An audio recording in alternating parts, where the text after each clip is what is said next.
Since there are so many methods for strategically destroying Earth and the humanity on it, while some people profit during this lifetime and care less about the future lifetimes, it's tough to really focus on one because there are so many. But chemtrails are one that I absolutely despise.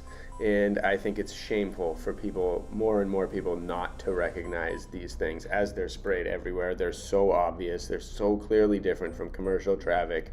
It couldn't be more ridiculous. And none of the news people are covering it because they obviously steer everyone's attention away. However, when you look at their websites, like Harvard's, who has a site with a huge collection of research papers and things from all over the world, which I'll link below, you can really find out a lot of information that nobody's telling you anywhere else. And the implications of all this are ridiculous. And so I found about 13 out of thousands, and I found so many, but I picked 13 that I'm going to talk about here, and we'll see how they all add up. So I'm going to start with this one. Sensitivity of global mortality to sulfate geoengineering from your friends at Harvard. Geoengineering with stratospheric aerosol injection may be an effective measure to manage climate risks associated with anthropogenic greenhouse gases, which they created. However, although many studies of SAI, strategic stratospheric aerosol injection, have examined the consequences for the climate and ozone layer, to date none have quantified the associated impacts on human health, because they don't care. We combine prior estimates of the climate responses to SAI, a microphysical aerosol model, and a global chemistry transport model to estimate changes in global mortality resulting from SAI due to its effects on air quality and surface UV exposure. We find that SAI sufficient to produce 1K of global cooling in 2040 would result in between negative 30,000 and plus 79,000 premature air quality and UV-related mortalities, deaths per year. This is equivalent to approximately 1% of global premature mortality attributable to surface air quality degradation in 2014. Reduced temperatures result in increased formation of inorganic aerosol and therefore an average of 26,000 additional premature mortalities per year. Reductions in precipitation also increase aerosol burdens, resulting in a further 13,000 premature deaths per year. Injected aerosol descending to the surface increases annual mortality by 7,400, so they say, while the net impact of photochemical changes reduces annual mortality by 20,000. Uncertainty in the response functions relating exposure to mortality are responsible for 95% of the variance in the result, with only 5% attributable to climate sensitivity. However, this total does not include other benefits and effects of SAI, such as reducing near-term mortality associated with increased mean and extreme temperatures, global warming farce, which may be an order of magnitude larger than the impact. So that's where they try to sneak it in, that they're doing this for the good, but they don't care about the chemical interactions with the human. It's not part of their studies, it's not part of their models, they don't care. Is turning down the sun a good proxy for stratospheric sulfate geoengineering? Deliberately blocking out a small portion of the incoming solar radiation would cool the climate. One such approach would be injecting SO2 into the stratosphere, which would produce sulfate aerosols that would remain in the atmosphere for 1 to 3 years, we think, reflecting part of the incoming shortwave radiation. The cooling produced by the aerosols can offset the warming produced by increased greenhouse gases concentrations, but it would also affect the climate differently, leading to residual differences compared to a climate not affected by either. Many climate model simulations of geoengineering have used a uniform reduction of the incoming solar radiation as a proxy for stratospheric aerosols, both because many models are not designed to adequately capture relevant stratospheric aerosol processes, and because a solar reduction has often been assumed to capture the most important differences between how stratospheric aerosols and greenhouse gases would affect the climate. Here we show that dimming the sun does not produce the same surface climate effects as simulating aerosols in the stratosphere. By more closely matching the spatial pattern of solar reduction to that of the aerosols, some improvements in this idealized representation are possible, with further improvements if the stratospheric heating produced by the aerosols is included.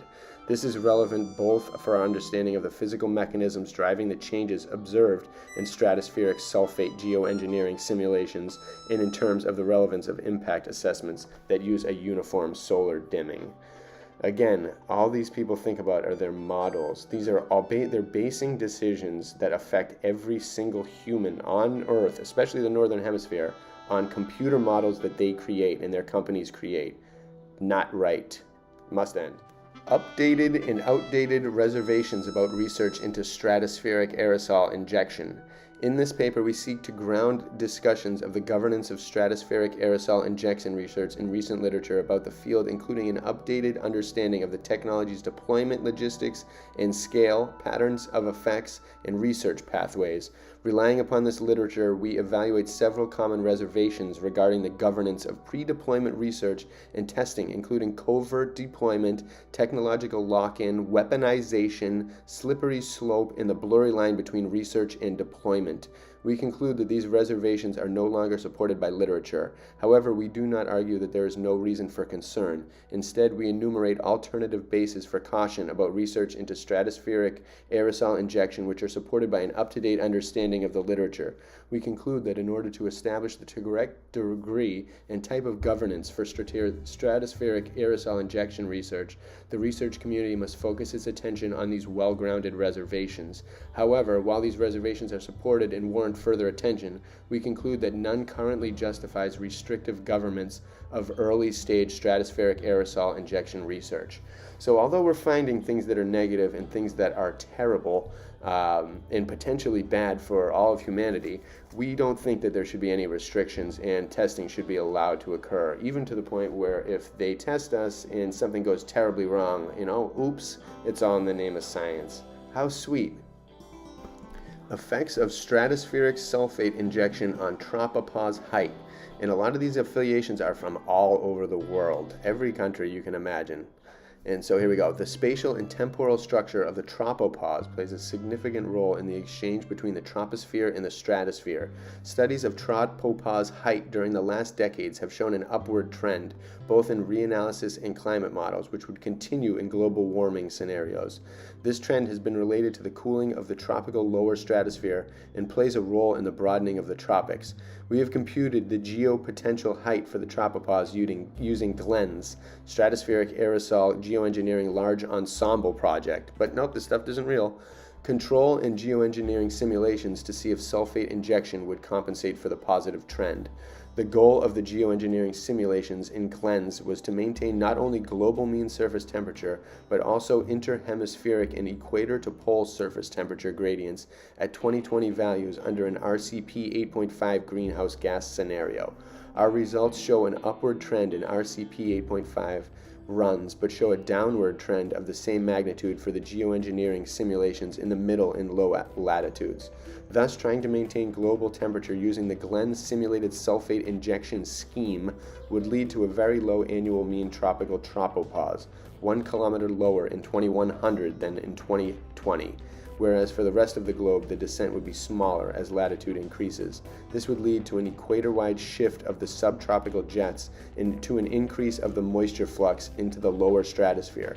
But don't worry, these processes that have been going on for Earth in a long time, need to be changed because people need to cash in on the global warming BS. So don't worry, everybody. You're in good hands here.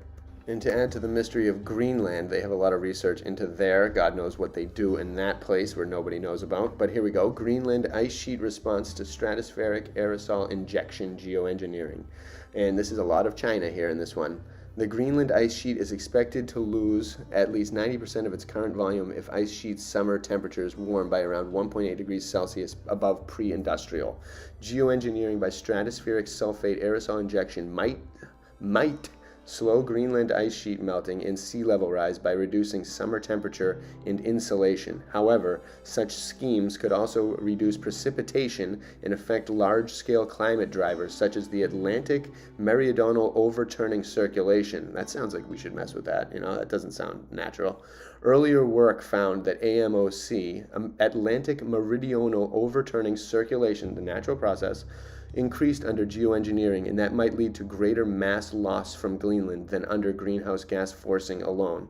We simulated Greenland ice sheet climates using 4 Earth system models, running the stratospheric sulfate aerosol injection experiment, geo blah blah blah, and the blah blah blah blah blah, our greenhouse gas scenarios that were then used to drive the surface energy and mass balance model, CMIC. Simulated runoff is 20% lower under G4 than blah blah blah is 17% higher. The mechanism is through increased Arctic sea ice concentration and reduced humidity, leading to surface cooling of the ablation zone. Reduced absorption of outgoing long-wave radiation caused by hydrological cycle weakening dominates associated decreases in precipitation under geoengineering and stronger AMOC than under RCP 415. An ice dynamics model simulates 15% lower ice losses under G4 than RCP 4.5, thus total sea level rise by 2070 from the Greenland ice sheet under G4 geoengineering is about 15 to 20% lower than under the RC 4.5 scenario. And again, as stated by computers using models created by them, the people who cash in. Again, Greenland ice sheet surface mass balance under stratospheric sulfate aerosol injection geoengineering. So I recommend checking these out because they are kind of intense. This one is, again, I just wanted to show you more greenhouse ones done by China in Greenland, where they go by their models, they do whatever kind of testing they want. We have no idea what happens in these areas of the earth where they don't show us, they don't tell us, and news doesn't come out about. They could be doing experiments all over the place, and they think that they're isolated to these places, but they're not. They affect everyone, and they don't tell us, and they really have to. Our air quality is becoming like our water quality. It's dying. So you guys can read over this one. I'm not gonna. This one has a lot of different things, but again, they're all very interesting. They're all very telling. They all show a different side of the world that isn't being told about. A side that where scientists know exactly what they're doing. Funding, government funding from all different countries around the world knows exactly what's going on, and the wool is pulled over everyone else's eyes, and they're like, oh, you see a plane dumping tons of clouds above you in X's forming over your cities and towns. People are getting headaches everywhere. Nothing to worry about. We're just testing. We need to, because global warming is such a problem, because our natural systems are so out of whack. Nope. Because of us. Because of all us people. We're the ones that are the fault, not these guys experimenting in this place like it's nothing. And so they stink. And I'm not even going to read that one. So here we go. This one I will read. Terrestrial biogeochemical feedbacks to a geoengineered climate. And again, the affiliations. I recommend looking at these titles, and you can find these on the site that I'll link to below. So climate geoengineering has been proposed as a possible means of mitigating anthropogenic warming. While analysis illustrating the impacts of stratospheric aerosol geoengineering on climate change under various projected emission scenarios are comprehensively discussed, only a few studies have considered the terrestrial biogeochemical feedbacks to a geoengineered climate. These feedbacks could modify the atmospheric carbon dioxide trajectory by storing or releasing additional carbon in terrestrial and marine ecosystems and thus change the climate trajectory, requiring a modified aerosol injection strategy. In this study, we analyzed model output from the Stratospheric Aerosol Geoengineering Large Ensemble Project to evaluate the terrestrial biogeochemical feedbacks to climate.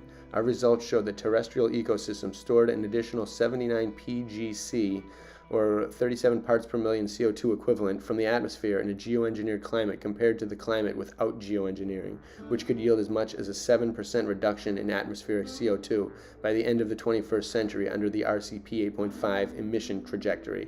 Hypothesis regarding the causes of the different regional responses will be presented. So these people have got their claws in this, and they know the money that's in it, and they know the damage it will do, and they don't care. An update on engineering issues concerning stratospheric aerosol injection for geoengineering. And keep in mind, all of these have links to papers that you can see the whole thing, the PDF on most of them. Some are hidden, but you can see a lot. So here we go. Lockley, who knows what these people are? They look like Americans. Solar Radiation Management, SRM Geoengineering, is a proposed response to anthropogenic global warming. Stratospheric aerosol injection, SAI, is one proposed method reliant on lofting particles into the stratosphere. Engineering reviews related to this technology approach have been sparse, with major primary analysis now at least 5 years old. Yet chemtrails have been going on for very long, at least 20. We attempt to bridge this gap with a short review of recent developments in fields of engineering with potential applicability to stratospheric aerosol injection. So they are just now, what it seems like, starting to research the effects that this has on the public. But I remember chemtrails since before 2000, way before 2000. These things have been going for a long time, and I've been pointing them out to a lot of people. And everyone I know is pretty much oblivious except for a few. But it's mind-blowing. They've been doing these experiments for a very long time. This world out here in the research world is a lot different than the one that they tell us. They hide it, they get off on knowing this stuff that we don't, cashing in on it, and with unknown consequences that our future children are going to have to face. How nice of them. Here we go. Seasonal injection strategies for stratospheric aerosol geoengineering.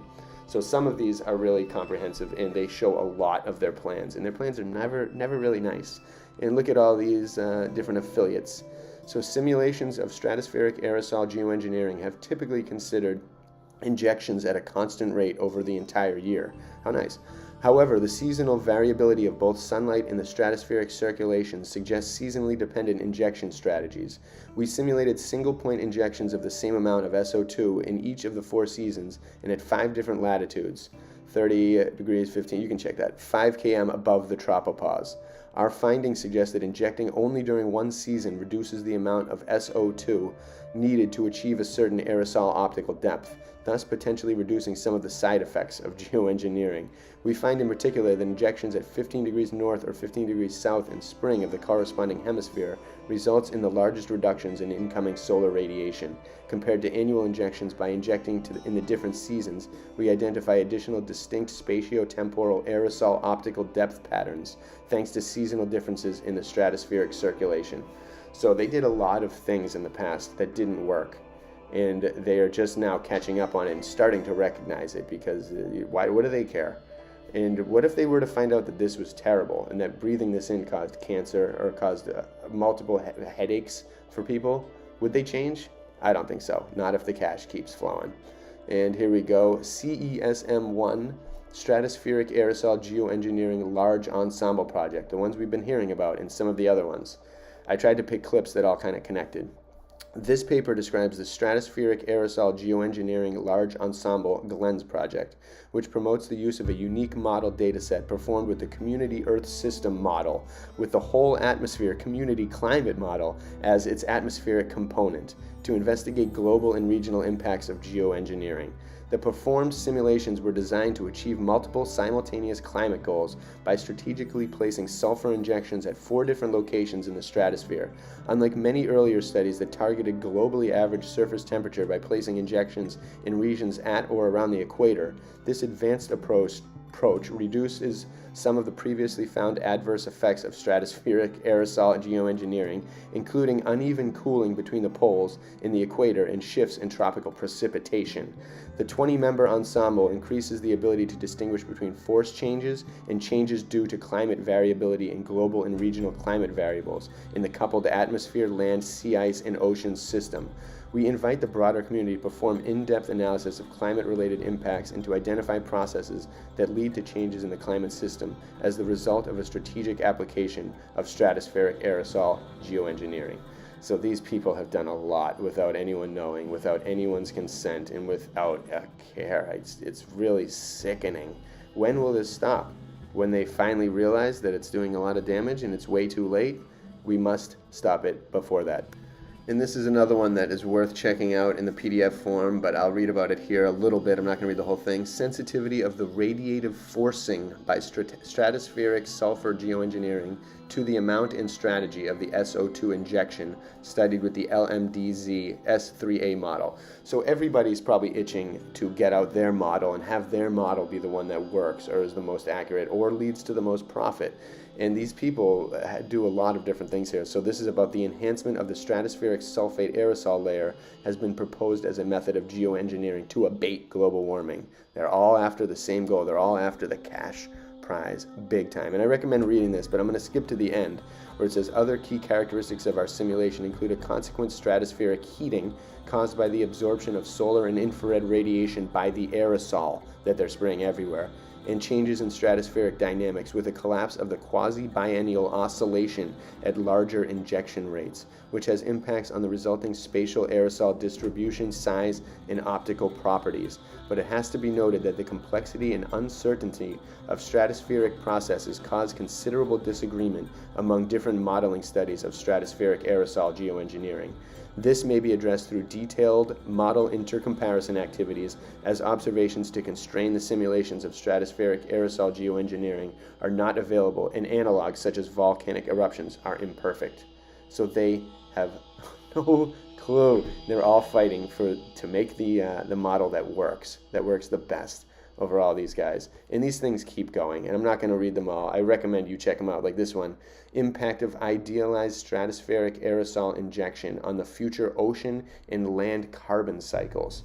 So they acknowledge that what they are doing and the chemicals they are busting out into the atmosphere are causing our cycles, our natural cycles, to change, and may definitely have changes, unforetold changes, on all of our systems.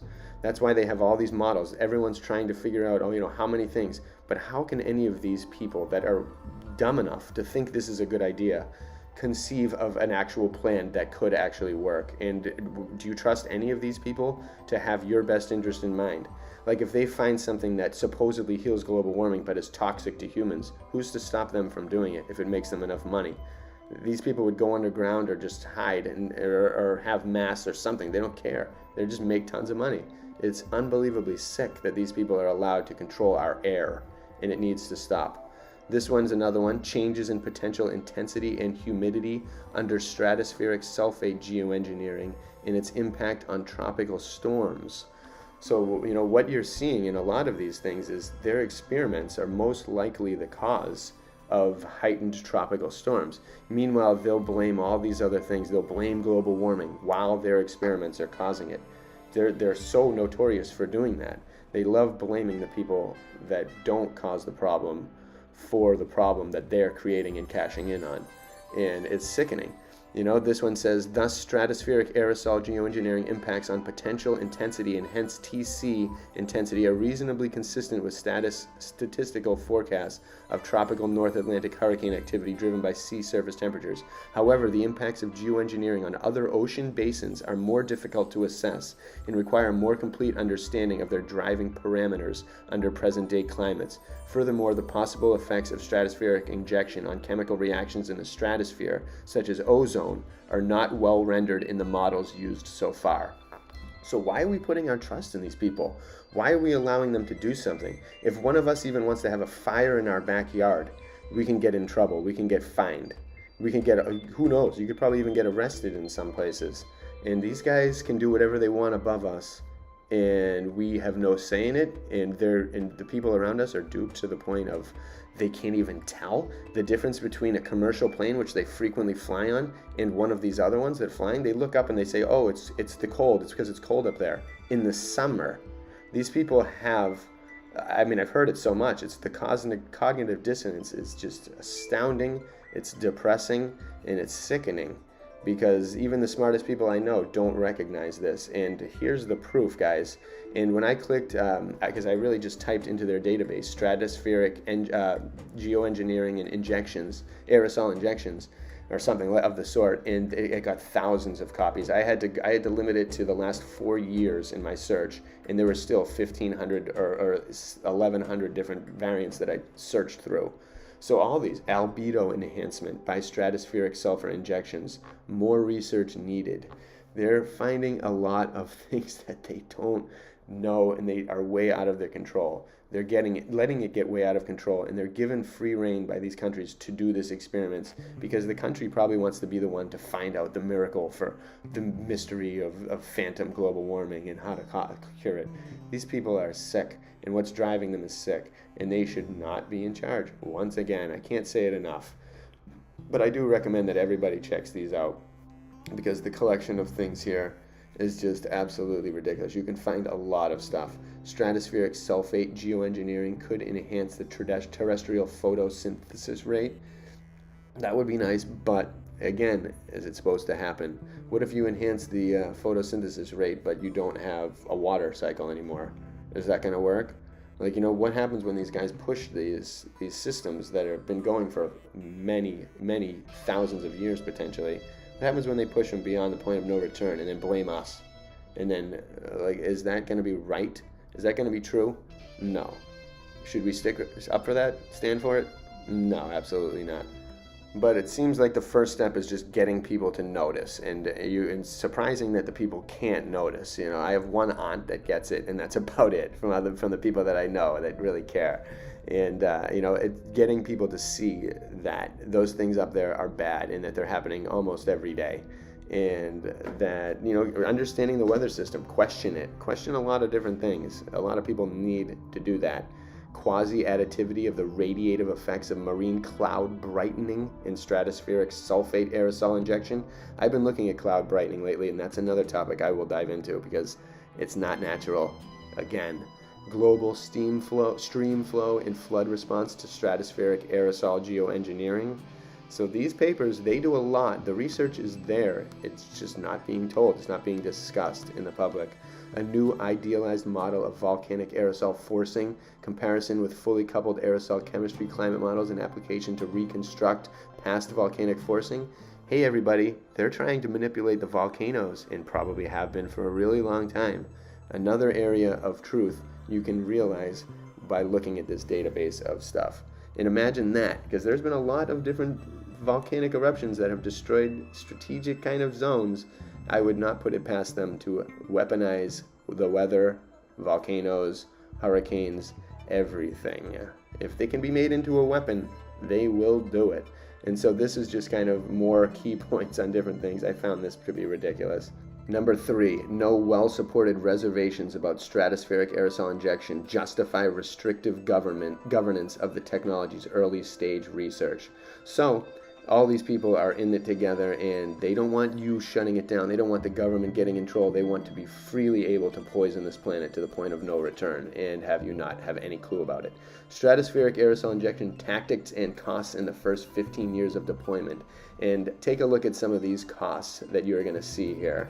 And this is all exponentially growing was what they plan. They want to start with like a couple hundred rockets maybe, and then go to thousands more each year, increasing exponentially all over the globe. This is never going to end. Look at these fees associated with all of this, with each one of these operating costs. And this is just their assumptions. Things are always more. Just in harvesting the sulfur and the chemicals alone, it's going to be a lot of money, and a lot of their corrupt people are going to get paid. The fuel required for this, the technology to build the planes, the landing fees, ground handling, cargo handling, overhead. Look at these things. A lot of cost for something that's killing us and killing our future generations, killing our planet, killing our animals, killing our plants, making it impossible to have a system that works, and a global system that works, a flat earth system that works. And all of this stuff, look at this. Costs go up as time goes on, so all of this cost will go up. And where are they going to get it? From us, taxing us while we aren't able to do anything. In these papers, this is like a little sample of what they look like. These PDFs for all of these different, each one of these has PDFs associated with it like this, with full research. And when you dive into each one, you see a lot of stuff. And this I found kind of interesting. Some of the excerpts from the search, a new ocean state after nuclear winter, agricultural response to nuclear winter, a large sustained El Nino-like response to nuclear conflict, impacts of nuclear war on terrestrial carbon, with a lot of Chinese names in there. So again, we have to wake up and we have to realize this stuff is in our face and it's not good. And the experiments that they're doing are all experiments to guide the future that they have planned for us. And these are a lot of clues here, and there's so many. I could make a video for years about all these and going over each one of these PDFs, but I won't. I want you all to research it, check it out. Let me know if you find something, share the links, share the story, share the comments, but wake people up, tell people about this. These are these are people from all the great colleges around the world, or the thought to be great colleges, and they are writing all these papers. They are in the know, and we are not, because our sources of knowledge are contaminated, toxic. So get in the know, get your family in the know, and when you look up and you see chemtrails, start to get mad. Pretty soon we'll start to do something about it, hopefully now. Bless you all.